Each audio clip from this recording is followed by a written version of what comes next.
Welcome to ABA on Tap, where our goal is to find the best recipe to brew the smoothest, coldest, and best tasting ABA around.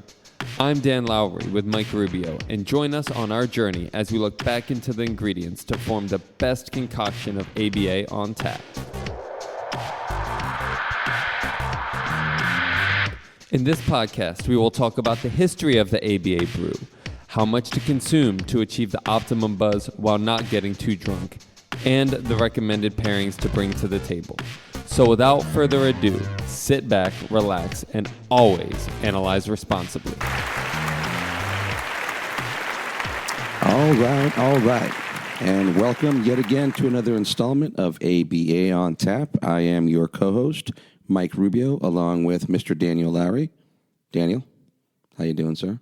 Doing great. Glad to be back with the consistency that we were hoping for at the beginning of the year. Good to see you, my man. We're on a good streak. Let's keep it going. So we've got something that's very, very near and dear to my heart today. It's hard to believe that we haven't covered this yet, but we have not. And it integrates a whole, I'm sure we've mentioned it at least 100 times. I can't help myself most of the time, right? So we did spend some time on joint attention, and that gave us a whole lot of other content to explore, thanks to your great analysis there of those particular procedures. And this is related to joint attention, also related in a way to our strange technologies episode. I don't believe we mentioned this particular technology or procedure in that episode, but it fits the criterion of something that is almost synonymous with ABA these days. If anybody that's doing in-home intervention and you're doing some level of systematic programming, you've probably said, do this, and then, proceeded to present some model of some action with your motor movement and or an object included. And that's what we're going to talk about today. Well, no one can do anything without the SD do this, right? This. Yes. What's this? That. We're going to talk about that today. Yes, sir. Yes, sir. So very, very commonly known as nonverbal imitation, NVI. Again, anybody who's ever done this line of work has heard those three letters, that acronym with NVI with object, NVI without object. And what it's mainly referencing here is the idea of imitation, which we know is very important in learning. I literally just reviewed a report on Friday that had that goal, and I cringed when I read that goal based on my interactions with you and this concept over the last 5 years. So very excited to explore it. Also, I know the last couple of weeks, we've done things that were a little bit my soapbox, and I was very happy to step on it with the parent training and things of that nature with the proactive de-escalation. Very happy to step down, allow you to step on your soapbox, because I know this is something that you're very passionate about, brought to our team, and we've seen a lot of benefits clinically from this. So very, very excited. I was going to mention, I think we do well here on this podcast, and we've gotten better at sort of allowing the other to take the lead. And what's really, really interesting for me is that the things we talk about have become so well integrated in our day-to-day work that you can take the lead, or as you say, get on your soapbox. And I am very, very well familiar with what you're going to talk about. We can just sit back and converse. So I've got sort of a formalized presentation I've done before on this idea of reciprocal imitation, not nonverbal imitation. And they're not unrelated, but we'll explore that a little further. So I do have sort of my formalized presentation, but I'm hoping this becomes more of a conversation again, given that we've been doing this actively for the better part of 4 years now. And in a sense, in replacement or as a really strong adjunct or an overwhelming adjunct to the idea of nonverbal imitation. So I'm going to say this now, and I'll say it again. By no means is anybody opposed to the SD do this. We're just going to expand its exclusivity. So the idea that if your only SD for these imitation programs is do this, we will lend some new ideas for you to do that and this today. No, it's this or that. Right. So before we kick this off, or as we kick this off, I want to say that all of this, and that we're going to discuss can be found in Ingersoll and Schreibman's 2006 publication entitled Teaching Reciprocal Imitation Skills to Young Children with autism using a naturalistic behavioral approach and looking at the effects on language, pretend play, and joint attention. Okay, and this is in the Journal of Autism and Developmental Disorders. And again, back from 2006. So not a new idea.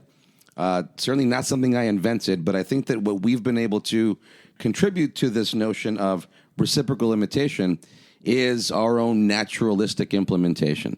Something that, along with our joint attention procedures we've discussed, and this idea of us contingently imitating, doing some linguistic mapping, doing it all under the guise or the motivating operation of play, now we bring in the imitation part, almost assuring that our clients, the kiddos we're working with, are now jointly attending. So they're actually prepared to sense and perceive the stimulus that we're presenting in our SD, and then hopefully be able to imitate it toward building language skills, building play skills. All these things that we've discussed are sort of a soup recipe, right? Developmentally speaking. What I really appreciate about all this is that this is no longer, although it's presented as a laboratory intervention, what we're really talking about here is good, solid, early childhood, developmentally based, child-directed, play-oriented practice. So it levels the playing field. I know I like to use that mantra here on ABA on Tap, but I do appreciate that. So now our treatment is just naturalistic in every sense. We are now just interacting with a child, and it just so happens that this particular child may have so-called deficits in this skill set or that domain, or however you want to conceptualize it. Yeah. So with this process, is this one that we need the IKEA table and chair and blank room to implement? Is it ABA if you don't have those things, Dan? I don't know. That's why I'm wondering. You mentioned lab. It's developed in the lab, and in the lab we have the IKEA table and the chair, and you can't do ABA without it. Correct. So if you happen to have that table and chair, good for you. You might have a nice child-oriented space. Now, let's say that child is not sitting in that chair.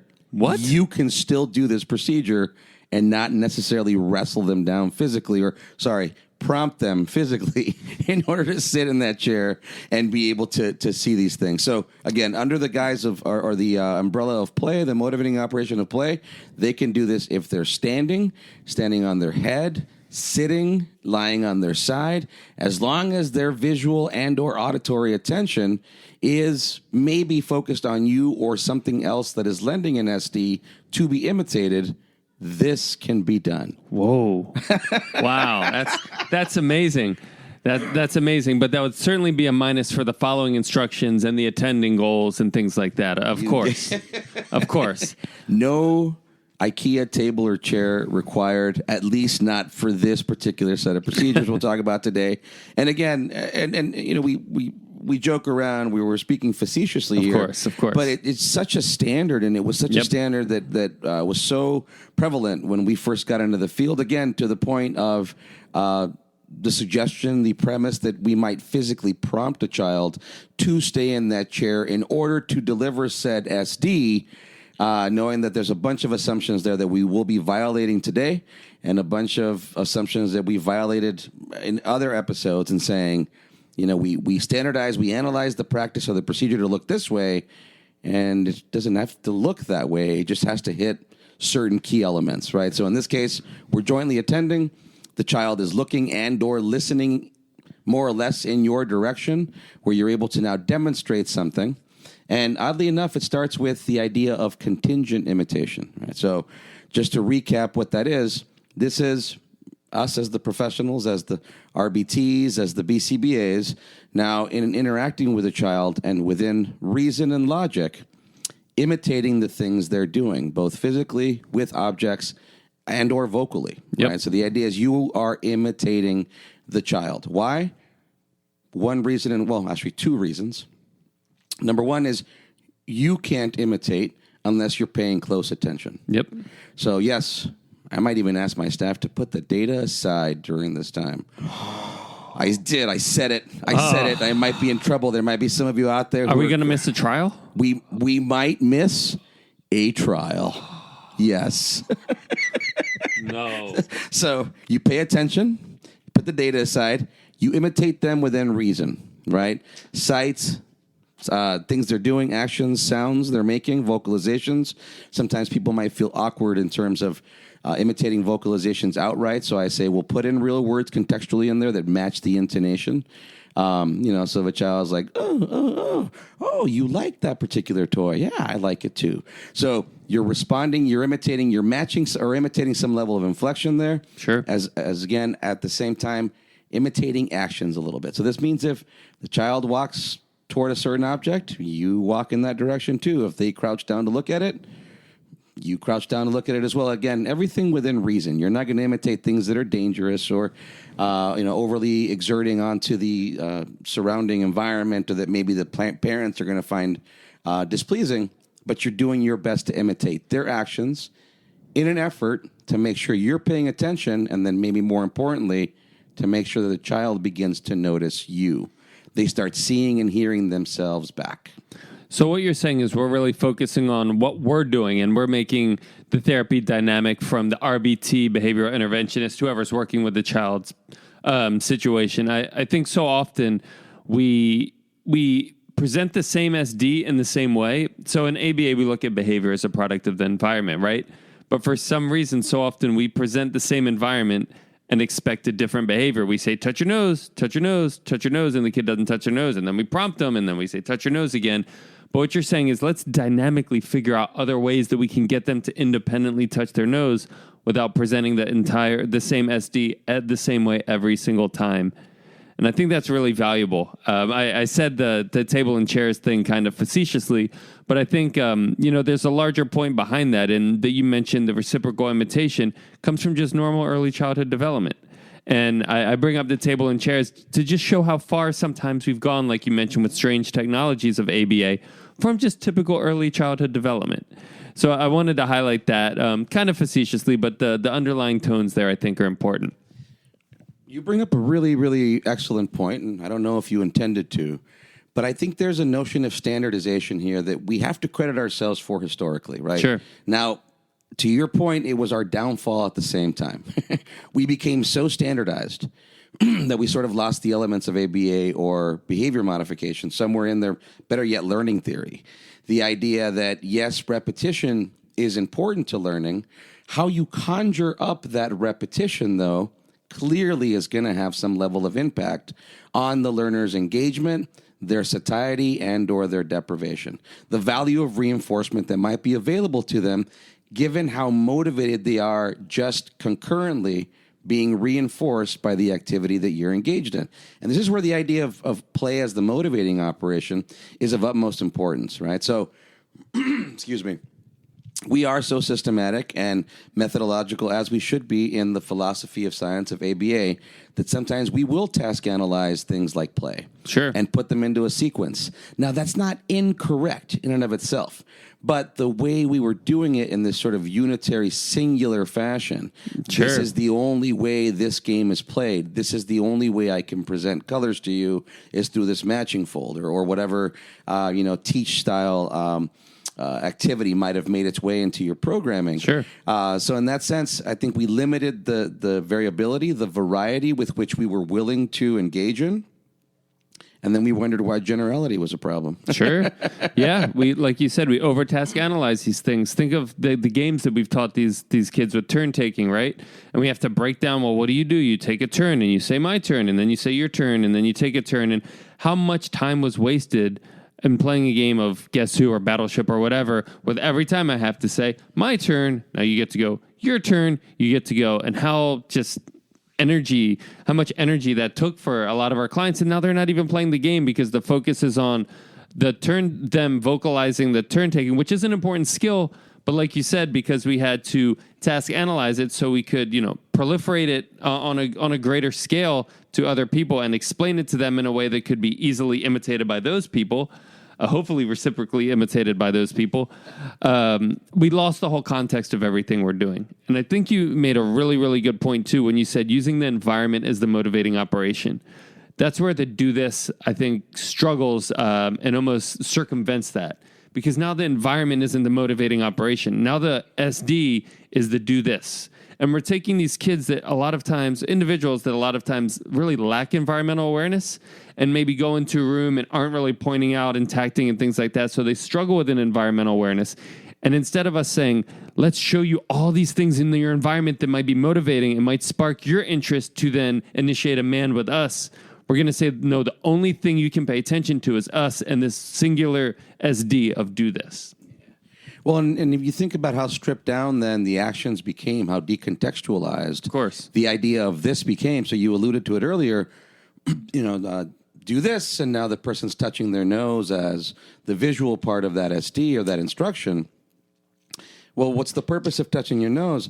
Well, within the context of maybe an to hit imitation a trial game, on an SD sheet. That's about it, right? So maybe if you're talking about body parts, maybe if you were now playing Simon Says, think of the context of a game of Simon Says versus just this blank, do this. Now, while we sort of lend some pretty harsh criticism there, I think it is important to also realize or give credit to why such a procedure might have been born out of a laboratory experimental setting, right? Well, because you have to standardize that SD, and likely, I can't verify this, I'd have to go back into the research, and some pretty early Lovaas work in the, I think, mid-'60s, where I believe most of this stuff comes from, this idea of do this comes from. And what you're trying to do there in standard practice or in a research setting is separate the visual stimulus now from the idea of language. Sure. So if I'm telling you touch your nose, and I'm touching my nose, and then you touch your nose, I can't necessarily separate whether for some reason you understood the statement receptively or you're motorically imitating my action. Sure. So from a research perspective, separating those two variables is a beautiful thing. What a lovely control. Somewhere by just dragging it from that lab into the living room, yeah, we lost a little spark. We lost a little bit of the natural feel, the interactive feel of playing with a child, and now we're running trials. We're no longer playing. So to your point, that motivating operation is lost, yep. Right? And that's where the do this, I think, is contextually relevant if there is a motivating operation. And what I mean by that is if I come to you and I'm like, hey, Mike, I need to change my oil in my car. Can you show me how to do that? And you're like, hey, okay, this is what you do first, and this is what you do second, and you break that down. I had the motivating operation. Or if I bring, and I'm like, hey, Mike, show me how to use this app on my phone, and you're like, okay, do this, and then do this, and do this. That makes sense.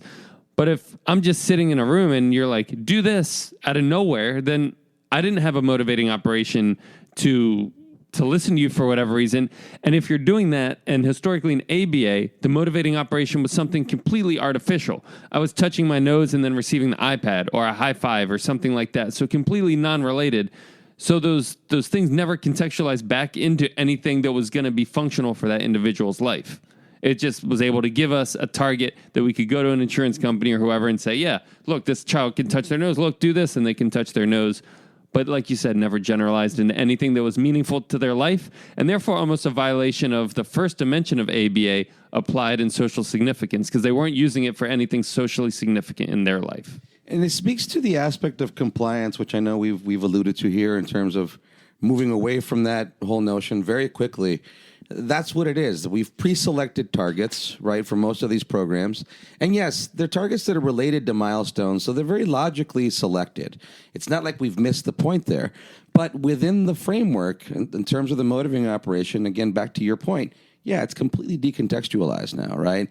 And it comes from this idea of a structured approach, which is something that I'll open up the discussion on now and maybe we'll allude to later. We like that notion of instructional control, the idea that we've structured the session. And what that ultimately means is that as the adult, you're directing all the action. You've pre-selected the stimuli, you've pre-selected the targets based on milestones. Again, not incorrect, but largely decontextualized now because the child has no collaboration, no effort to let you know what they might be interested in imitating and or engaging with. And we use that all under the umbrella of structured. This is a structured approach. But what we really mean is adult-directed approach. And what gets a little bit uncomfortable, something that we talk a lot about here, something that joint attention and those procedures fall right into, is this idea of child-directedness, right? Especially for younger kids, early intervention, the idea that they're moving around, they're not naturally sitting for long periods of time. We have to develop that sustained attention.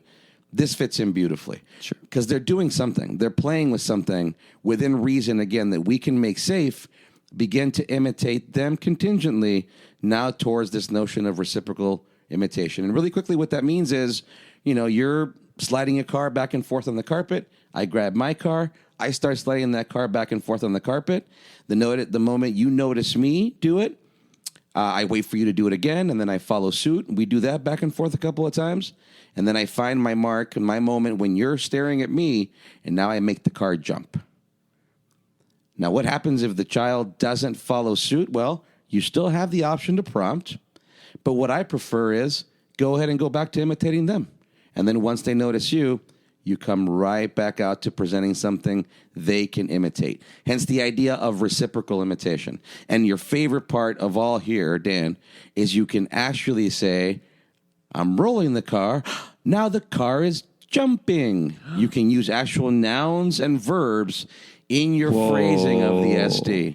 Wow. And you can still do this for some later, but you can actually incorporate other verbal aspects of the SD that actually label the actions. So for individuals that maybe have a language delay, that are learning developmental or that are learning language, we can actually give them language that might be relevant to what they're doing in that moment, because do this doesn't mean jumping. So jumping would be much more contextually appropriate than them imitating do this. Exactly. I'll do you one better. Let's say again, for the example with the car, are there other relevant vocal stimuli that would fit in there? What about a vroom vroom? You can do it. You can do or it a zoom here. zoom if you're Mazda. You can do a zoom zoom if you're Mazda. You can jump and go. All of these are now valid verbal vocal stimuli that you can model toward their future imitation, right? And if they don't do it, so if a child doesn't do an echoic, hard to prompt that one anyway without another verbal prompt, right?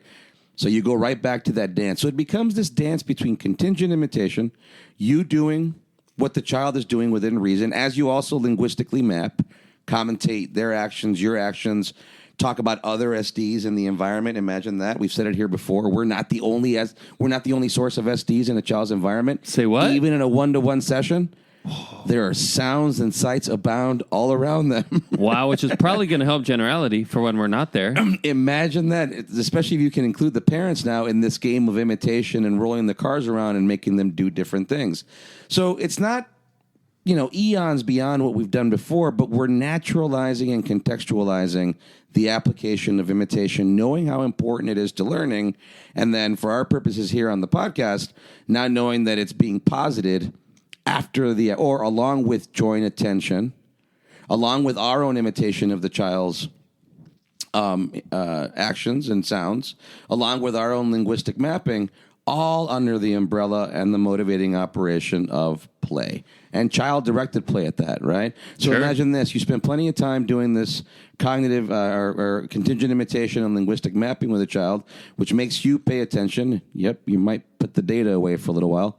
Yikes. Pay attention to the kid and not the data? I know it scares some clinicians, but I promise as you keep watering that seed, something will sprout for you to measure, as I like to say. So that's the idea, is you're doing these active procedures and then waiting for those collateral behaviors to come back such that you can measure them easily. And then, we'll maybe talk about this in a later episode, but the idea that now we can even choose to truncate our data a little bit, ensure that things are happening a certain amount of times, and then put the data away and just make them keep happening, especially if it's interactive play. But they didn't happen if it's not recorded in the data, right? Right. So the idea that now you can truncate at, say, 8 occurrences, knowing that we were looking traditionally at 8 out of 10 in any given program. You have to have 10. Well, sometimes 10 out of 10. However many times you want to make it happen, you can make it happen, and now put that data aside and just play. And this is very, very relevant to early childhood program, Sure. early childhood intervention. I think there is certainly a way to translate it into work with older clients too. It would look a little bit different, but the notion that you might reciprocally imitate or contingently imitate somebody is going to be a premise that will apply across the board.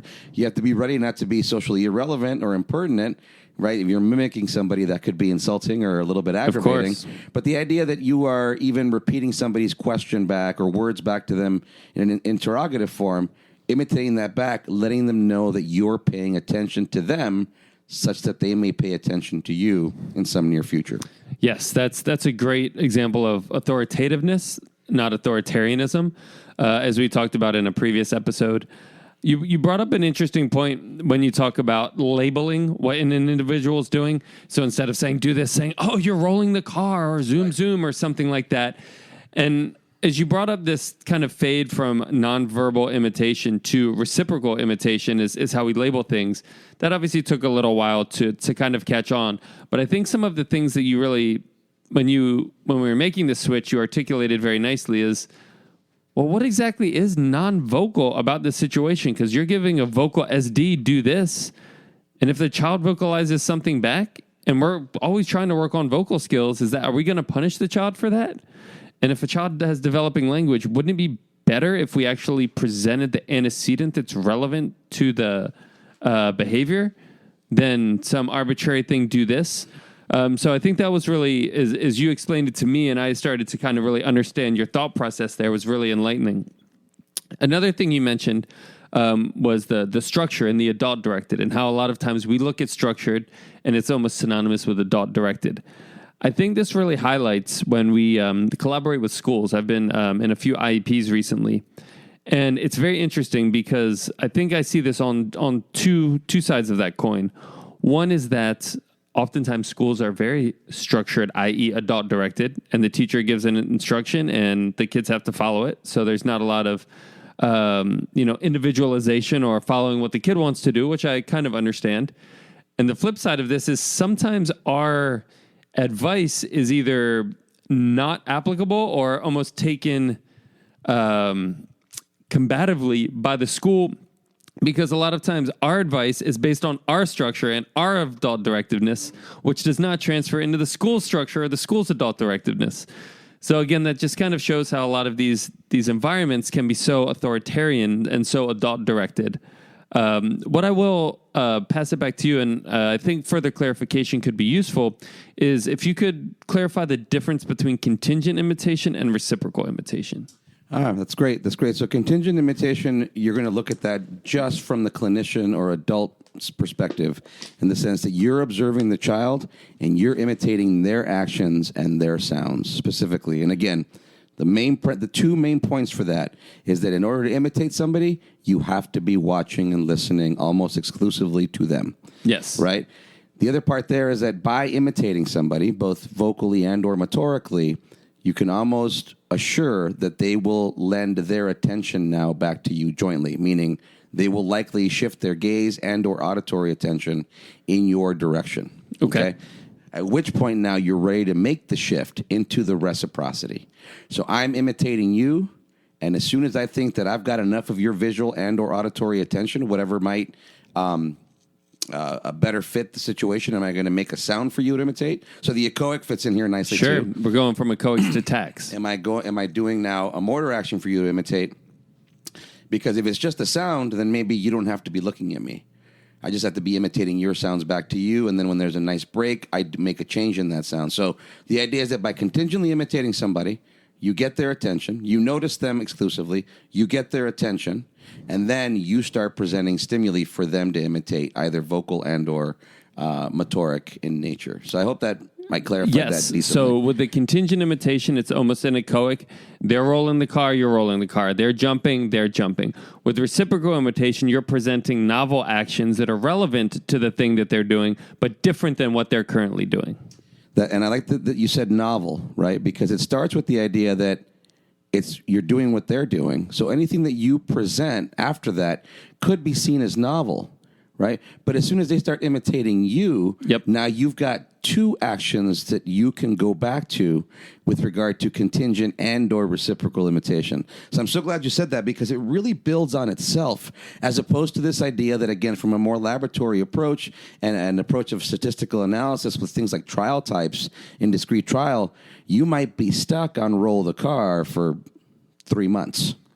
Right? So this presents a much more dynamic format with which to take actions that the child is already demonstrating in their repertoire, and then begin to build that repertoire, knowing that every time you add one to that selection of actions and or sounds, you now have something to go back to contingently imitate as you try to present something novel to that repertoire. So I know that there was a lot of back and forth there. I hope I made sense there, but it was exciting to hear you vocalize that, because that's the whole notion here, right? And it does take away that idea of the authoritarianism, makes it much more of an interaction, in the sense that I haven't come in here with pre-selected targets, pre-selected actions. I'm looking at you to see what it is you can do, and then from that I will take logical steps to expand and vary on those motions or those sounds, such that they might already be in your repertoire, right? So if you're rolling a car, along the ground, the idea that you might be able to roll it up the wall, that's right in grasp now, right? Or crash it into the wall. Right. And then how many of us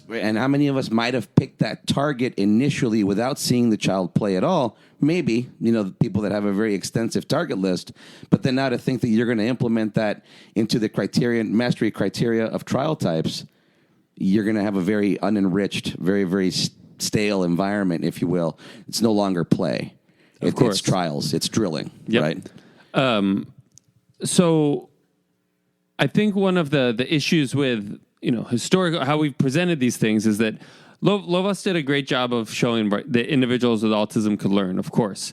And sometimes we look at individuals on the spectrum and say, because they were not able to learn in areas where their neurotypical, maybe as we would call them, peers are able to learn, maybe they have a cognitive delay and need more repetition, more trials. That could be one answer. So if their peers learn the color red after the teacher presenting it 5 times, maybe the kids we work with need it 50 times. Or maybe it was because they weren't attending to the instruction and didn't care about the color red. So maybe they could learn it within the 5 times.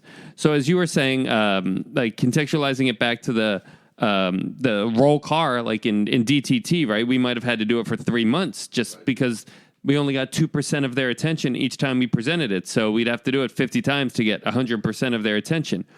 Whereas if we could get 80% of their attention right off the bat, maybe we only have to do it 4 or 5 or 6 times and they've got it. So we can still get to the end goal just so much more efficiently based on motivation, based on kind of following their lead versus making sure that we have enough data and enough empirical evidence to say we presented a trial so we can show it to somebody.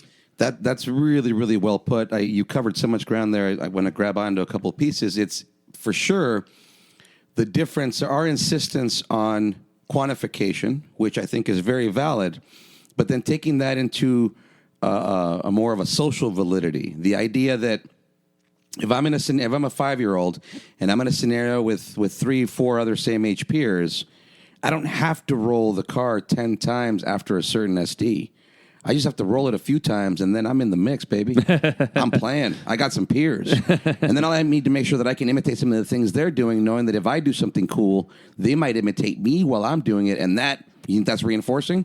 Could be. Very likely, especially if the play continues and you hear, hey, try this. Hey, now you try this. It's now a great fade into egocentric parallel interactive play. Exactly. No, exactly. There it is. So that egocentricity you speak of, especially given some of the developmental profiles that we might see in early intervention, unless you're linguistically mapping and or contingently imitating that egocentrism, you may not be able to procure enough joint attention with gaze shift, for example, in order to successfully and contextually achieve imitation in a way that's socially significant. And again, the best way to do that is play, especially for young kids. I would say that for anybody, actually, anybody learning a new task. Sure. The moment it feels like work, your motivation dwindles a little bit. Sure. If it just feels like play, man, you'll do it over and over and over and over again. So this idea of play as a motivating operation, and then the reciprocity and the reinforcement, the natural reinforcement that comes from, say, moving in unison with somebody if you're dancing. Or even if you're watching the Super Bowl halftime show and there's a bunch of synchrony with the dancers.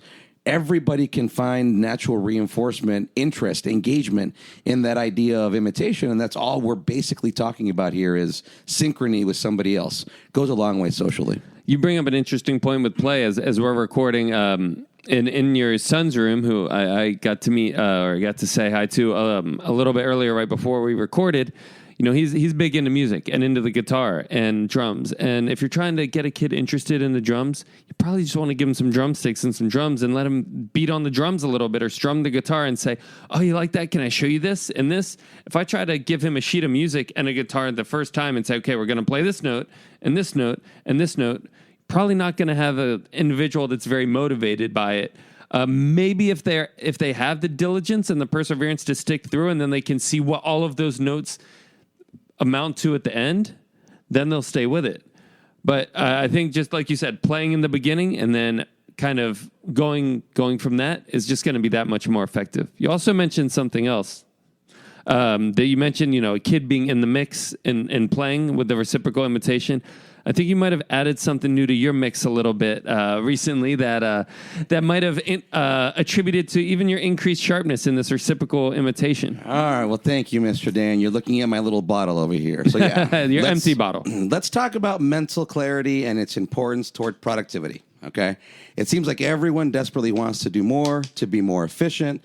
At least that's what I'm always hearing people talk about, especially on their way for that sugar-laden caffeine fix at the corner coffee shop. Somehow that extra dose of caffeine, that second win in the late afternoon, is what people are always after. So I'm going to introduce you to a little elixir that has helped me launch into every day and avoid the late afternoon crash. It's called Magic Mind, and you've alluded to it here before a couple episodes ago. It's the perfect brew to have on tap for my mental clarity and acuity. Now, don't get me wrong, it has not replaced my morning coffee, but it has assured that I can keep it to 1 cup of joe and still have all the mental performance, power, and alertness that I need. If you're like me, even when you're doing your best to concentrate on creating content or developing programming for clients, managing the family routine and transportation schedule, trying to get a little exercise into the mix, you're not always 100% focused, and you're not always getting everything done as quickly and as efficiently as you need to. Again, I have found what I think is the perfect solution. In fact, I'm lucky enough to say that Magic Mind found me, and now it's my go-to before recording ABA on tap or simply managing the daily grind. I've been trying to find a way to keep my energy level steady throughout the day, and coffee on its own just wasn't cutting it. Thankfully, I found this little shot of brain-boosting magic. We've definitely added Magic Mind to the tap. It's on tap now. So consistently creating new content here for the tap isn't easy. It requires a lot of focus, a lot of energy. It can be hard to balance those two things. Too much energy, and you feel amped up and ready to bounce off the walls instead of feeling dialed in. Magic Mind is soothing and bright and quickly refreshing. I can literally feel an invigorating surge as I take the first sip of this powerful elixir. Being a parent, Dan, takes a lot. And I haven't found anything that gives me energy without making me crash at some point. Again, love my coffee, but that's what it does. Since I've started using Magic Mind, I'm able to keep my energy while not overloading on coffee and getting that uneasiness in my stomach. In fact, my family has witnessed such an improvement to my mental performance and overall mood that my teenagers have begun to enjoy the benefits of Magic Mind as well. And I feel good knowing they're consuming good stuff. Some matcha, some honey, and a whole lot of magic in the form of adaptations and nootropics and mushroom-based ingredients. So, if you want to boost your brain performance, your memory, your mental acuity, your alertness, try Magic Mind today. In fact, please do look at the episode description to find a link with a discount toward your prospective purchase. I hope you try Magic Mind and enjoy the benefits that I've discovered. Thanks for that time, sir. Absolutely, and that's Magic Mind, M-I-N-D, not Magic Mike. That will lead you into something slightly different. Yeah, that Channing Tatum guy, he probably wouldn't appreciate that. I'd be stealing some of his thunder. Absolutely. Speaking of stealing thunder, I don't want to steal more of your thunder. So back to the reciprocal imitation piece. All right, so let's jump right into the lab procedure. Let's describe this a little bit from the literature, and then we can talk about some of the ways, or from there, we'll see what organic conversation comes from now, taking this into the living room. And this is actually a really friendly procedure that was created. And I think that largely if you start taking some of the prompting away and continue some of the modeling, that's one really good way in which you can deviate from the procedure, but still preserve it enough to know that the empirical validation remains on your side. So, again, this is from Ingersoll and Schreibman in 2006. They conducted baseline sessions. These were free, open-ended, child-directed play situations with a therapist. Every minute on average, the therapist modeled an action with a toy paired with a verbal marker. Each action was modeled 3 times. 20 different actions per session were attempted. So you can see here already the deviation from some sort of target-based mastery criterion target-by-target approach, right? You're enriching the environment. Each model was kept the same in terms of its verbal marker, but varied across trials. Now, what I mean by that is if the action was to roll a car, the verbal marker could be roll the car one trial and vroom, vroom the next time, and so on. Generality. From the beginning, right?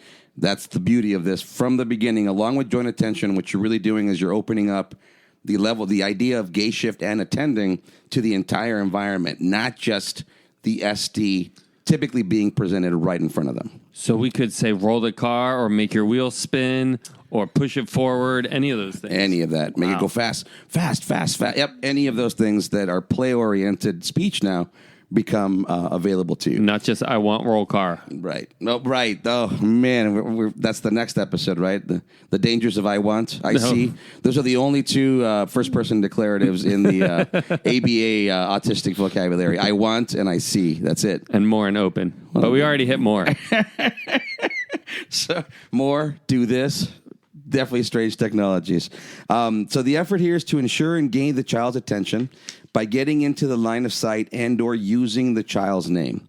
Okay, so I know we've talked about this a little bit here. One of the things that we did, professionally speaking, with the joint attention piece is we removed response to name programs. Now the name was a very important target under responding to auditory stimuli, or more importantly, shifting gaze to auditory stimuli. And we're very, very systematic about that, sort of trying to make it happen behind the child so that that gaze shift is very, very overt.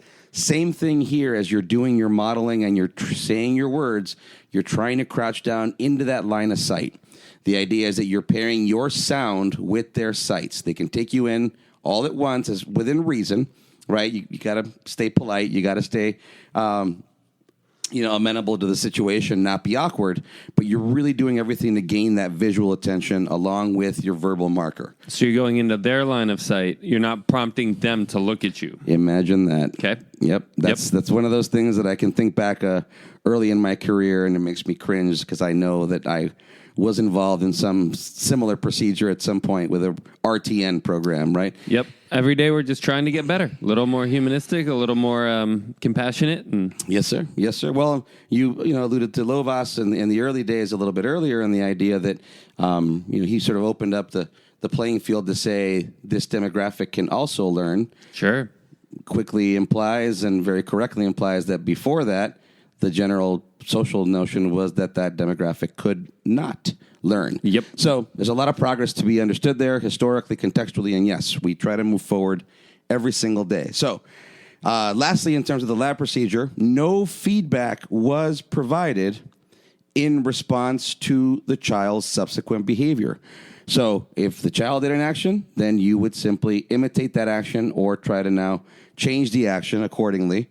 So there was no good job or try again as a result to anything they did, because outside of maybe throwing the car or doing something dangerous, is there anything that's disallowed in play? Play should be pretty open-ended, again, within certain parameters of safety and preservation.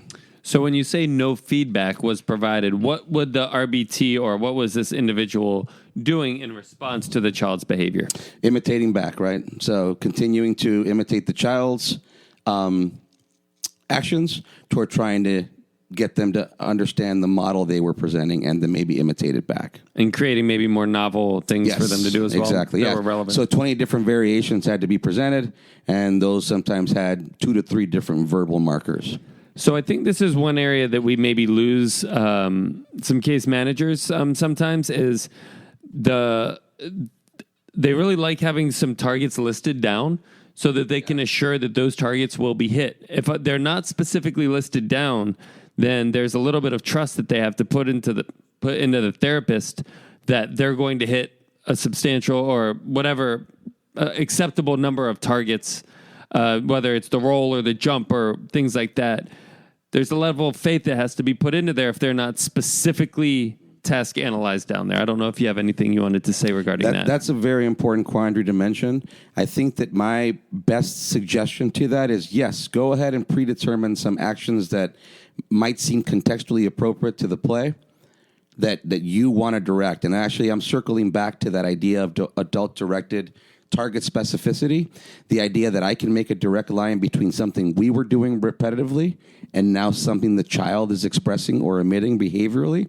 So that's a really good question you're asking. Again, my best suggestion would be start with your predetermined adult-directed targets. Be ready to add to that list based on what the therapist and or you're seeing from that child in response. So that way, something that's within reason, enrolling or playing with a car, never becomes a try again. It just becomes something that you contingently imitate towards expanding that repertoire of actions that can now be imitated. Thank you. Yeah, that makes a lot of sense. In the lab, I think it makes a lot more sense to have specific targets to make sure a child can be taught X, Y, and Z. But in the living room, I think the more that we specify targets, the more that those are now eventually going to be decontextualized because those are the 5 targets that I want to make sure that I hit. And I'm going to try to contrive those targets, even if it's not appropriate for the situation, rather than follow the child's lead. Because if those targets are down there, I'm not really following the child's lead. I'm somehow going to try to contrive the situation to get to my 5 targets. So I might be incorporating the child, but it's still not fully child-directed play. And you're nailing a very important point. In the laboratory, in order to have experimental control, yes, it would behoove you to have pre-selected targets. That's just the way it works so that you could replicate those targets across different participants if you're doing a small group study, right?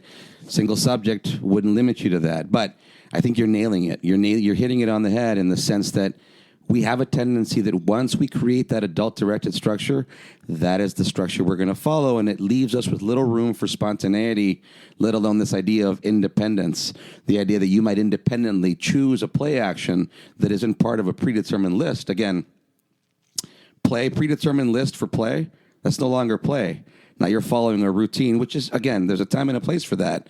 But we're really trying to preserve the motivating operation of play here, which then behooves us to add actions, sounds that were emitted by the child for us to imitate and then expand and vary toward their imitation. So, yeah, you're hitting a very important part here in terms of how this can be difficult for us clinicians who have been in the field a little longer, who have gotten accustomed or built a good rhythm in running adult-directed sessions or approaches. This creates a lot of room for child-directed input, and you have to be ready. You have to be on your toes, literally, and that's why contingent imitation and linguistic mapping becomes such an important part. They force you to pay attention. Yeah. Pay attention, absolutely. And you bring up the motivating operation of play, and I do just want to highlight that literally just means make sure that play is fun and make sure that's motivating to the child, and that's our priority. So our priority over anything else is making sure that the play is fun. And then the joint attention, contingent imitation, reciprocal imitation, all of that can come as a result of that. But if we're prioritizing our targets over the fun play, we might get some data, but we're not going to get the generality, and we're going to lose that motivating operation. And we talk about independence. What about the idea of spontaneity? That takes a great deal of independence as well, and I would say it's a pretty good human trait or good animal trait in general. Hard to contextualize spontaneity in the typical SDR, SR ABA contingency. Another one of those quantifiable versus qualitative pieces that I think we're going to be talking about more and more here on ABA on Tap. And it doesn't make it doesn't make you devoid of data as much as now the data takes a different role, right? Again, I said it earlier, but in ABA, we tend to plant the seed, we water it one day, and let's go ahead and measure, even though we know it hasn't grown an inch. And let's measure again the next day. Let's measure again the next day, only to keep verifying that there's no identifiable sprout. What we're kind of saying here is, why don't you take a look at the situation, be reasonable about your approach, given that we know that water and sunlight are going to help germinate and grow a seed, and then once you see that sprout, start measuring. And do you have to measure every given minute or day to ensure that you know that that sprout went from 2 inches to 3 inches? No. The simple measurement from 2 to 3 will verify that you grew that extra inch. You don't need every half inch in between or every quarter inch. And again, this is all lab to the living room premises that we did very good in preserving, which may over time have decontextualized, sort of taken our bedside manner away from us. So we're really, really, really good physicians. We just don't have really good bedside manner when we do things that way, in my opinion. I'm going to continue on very quickly just because we're quickly running out of time. So I want to talk about, we talked about the baseline sessions in the lab procedure, and they broke this down into 4 different conditions, which you've already alluded to with the idea of novelty. So the first condition would be doing familiar actions with the same toy the child was using. Okay, you could call that parallel play or contingent imitation is basically what that is. And familiar is defined as what the behavior the child had demonstrated already spontaneously. Second condition were novel actions with the same toy. So first effort to get the child to imitate, having noticed the examiner by way of contingent imitation.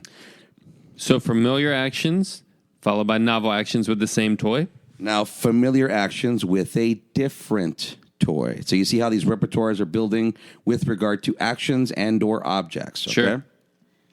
And then lastly, novel actions with a different toy. So the child would have to match the toy, imitate a novel action. This demonstrates the greatest amount of awareness or joint attention to complete the imitation trial as modeled by the examiner. And most importantly for this whole piece, at least for me, is that this matches a typical developmental progression. Recognize imitation, so the contingent imitation, initiate imitation of familiar actions, and then the imitation of novel actions. And this is just a learning trajectory, right? So when we say typical, the idea of normal, those words can be a little bit problematic. Are we being exclusive to something? All I'm saying here, or all these researchers are saying, all we're saying here is this is a progression which is going to allow anybody the access to learning from their environment through imitation. So whether you've been diagnosed, not diagnosed, this is just a human learning principle, not otherwise to be interpreted as exclusive or trying to change anybody.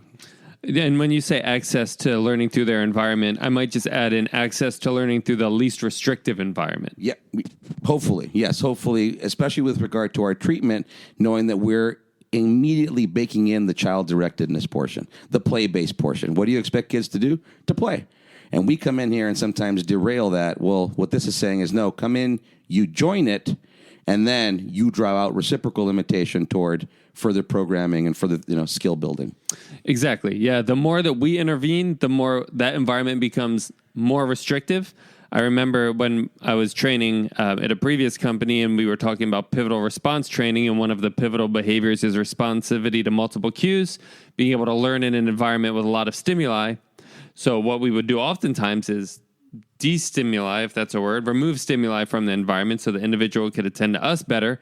Now that environment's becoming more and more restrictive and less generalizable. So we're making it more and more difficult for that individual to get put into a more naturalistic school setting or just interact with his parents or siblings at home, because now every time they interact, it has to be in their specific setting.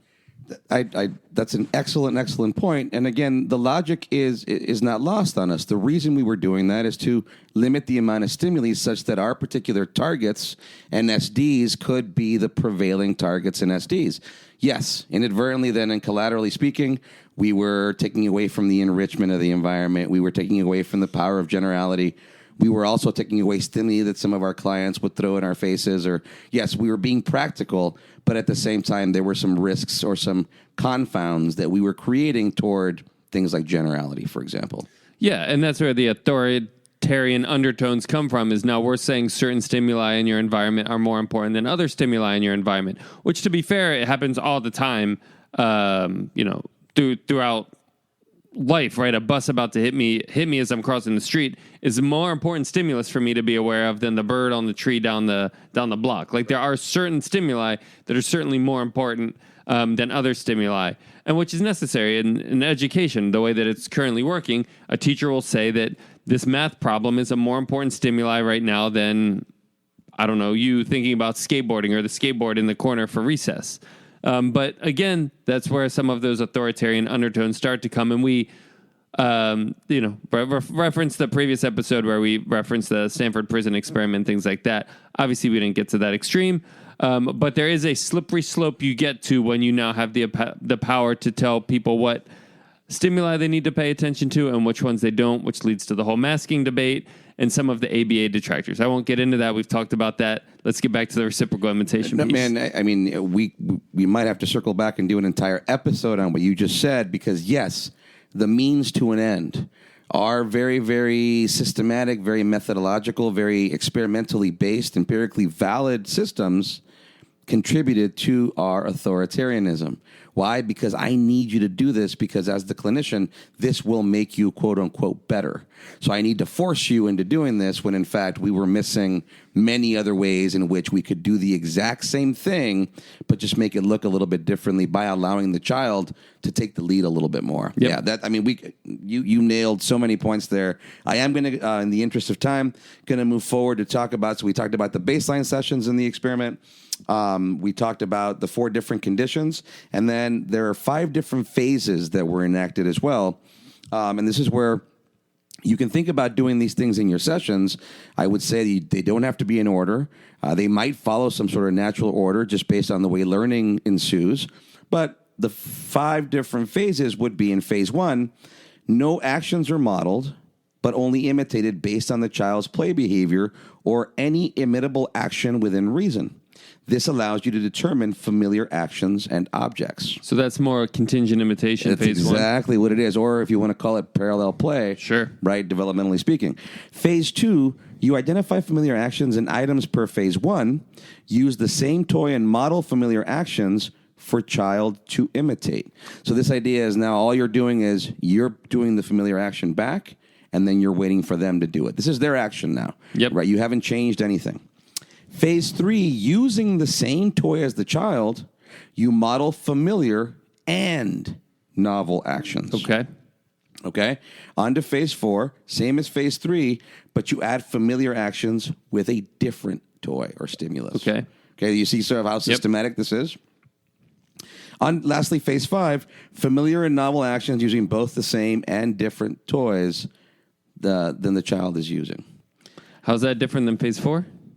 So you've got both, you got everything familiar and novel at the same time. Gotcha. Yeah. Gotcha. So phase 4 was just familiar actions with a new toy. Gotcha. So phase 5 just brings it all together. And again, if you think about the way these things are described, you're just playing. But you're playing in a way that has now been planned. It's systematic, and you're taking different variables in and out of the action. This is one of the places where we could branch off. Lab to the living room. This doesn't have to happen in order, but they did it in order in the lab in order to standardize a procedure and then be able to arrive at results which could be deemed as valid. Let's look at those very, very quickly. All subjects in this study made gains in spontaneous object imitation. The imitation maintained generalized to different settings, people, and objects. There were notable increases in language, pretend play, join attention as a result of this intervention. There's all the soup ingredients we talk about.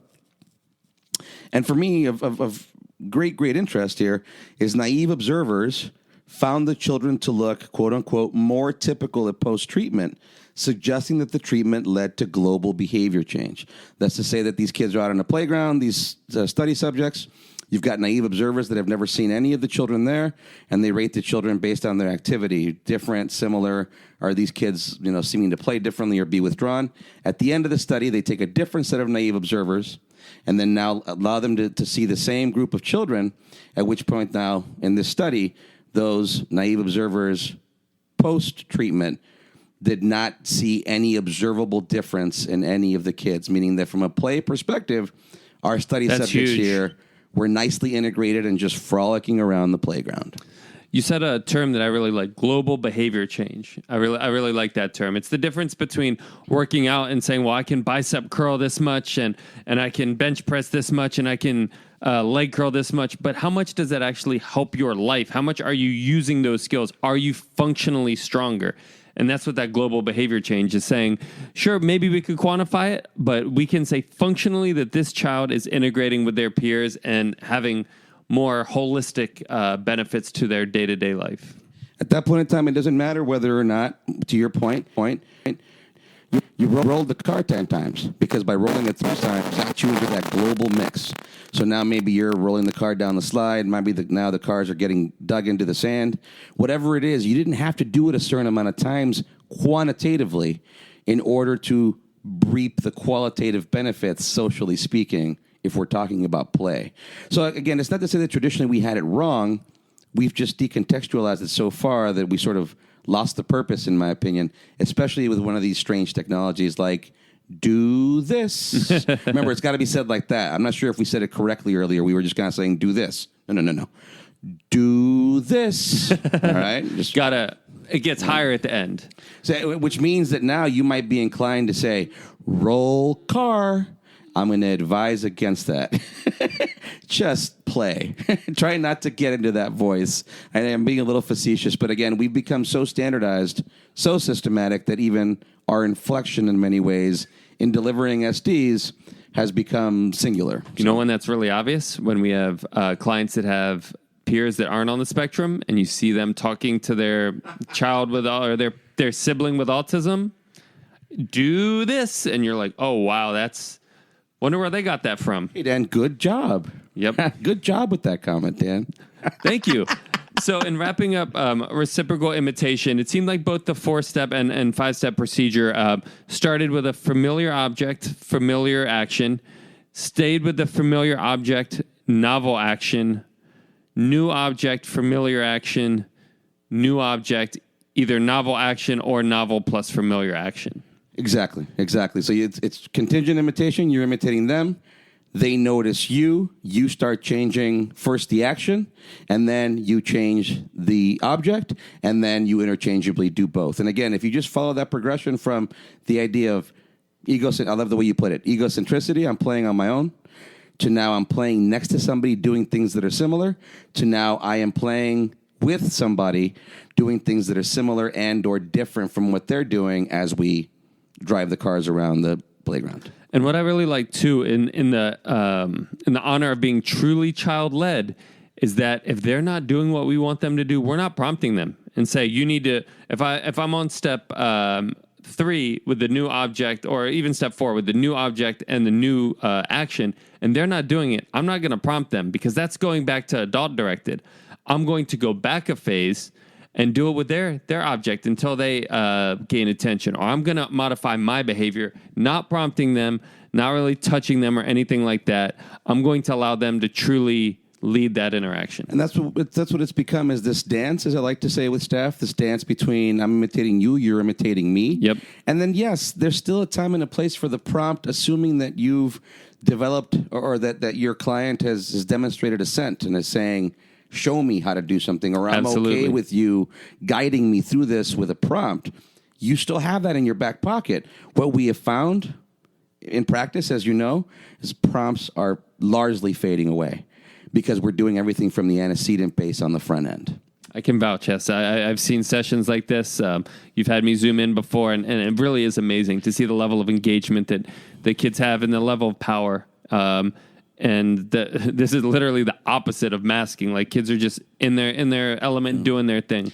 And in all fairness, too, I should say, as we wrap up here, this is a slower progression than what I had experienced traditionally with ABA. And I told this to a parent recently who we got to see this sort of, finalize in the session, and I got to look at the parent as well as the staff member and say, all those times that you were imitating those quote unquote weird sounds or doing those actions that were a little bit unorthodox, this is why.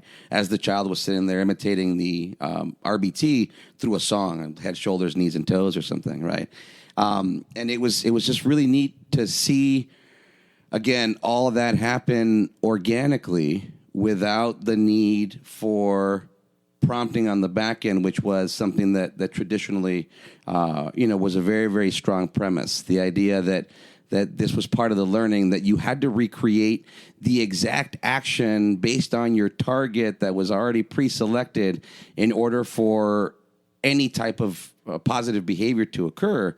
This really opens that whole notion up, right? It is much more organic. The child has a lot of say. The child has a lot of control. And what I was referencing back to this, what I was telling that parent is, if you had met me, say, 20 years ago, I hate to say it this way, but your child would have more single words than they do now. And she kind of looked at me wide-eyed, and I said, but now that you've met me in this day and age, I guarantee that in another 6 months or a year, your child will have more words, not just single words, and they'll have meaning. They won't just represent that they're going to get some sort of external reinforcer for having echoed something or done something that they've done repetitively and singularly out of context over, months and years. And it was interesting to be able to say that. I've actually said that twice now in the past couple months, and saying, yeah, in the old days, I guarantee they'd have more. They'd be saying red, and they'd be saying more as well as signing it. And they'd have all this bevy of single words.